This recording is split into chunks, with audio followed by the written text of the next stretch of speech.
you're experiencing FPS drops in Red Dead Redemption 2, there are several steps you can take to improve performance. Follow this guide to help enhance your gaming experience. Step 1. Update graphics drivers. Ensure that your graphics card drivers are up to date.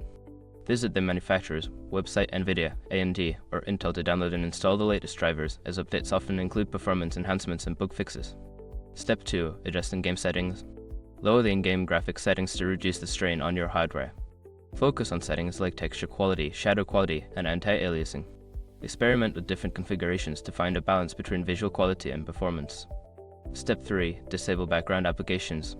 Close unnecessary background applications that may be consuming system resources. Use the Task Manager to identify and terminate any programs that are not needed while playing the game, as they can impact performance. Step 4. Optimize Windows settings.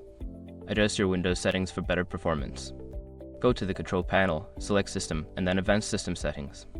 Under the Performance section, choose Adjust for Best Performance to disable visual effects that can slow down your system. Step 5. Check hardware performance. Monitor your hardware performance using tools like MSI Afterburner or Task Manager. Ensure that your CPU and GPU are not overheating and that your system meets the game's recommended specifications. Consider upgrading hardware if necessary. By following these steps, you should see an improvement in your FPS while playing Red Dead Redemption 2. Enjoy a smoother gaming experience.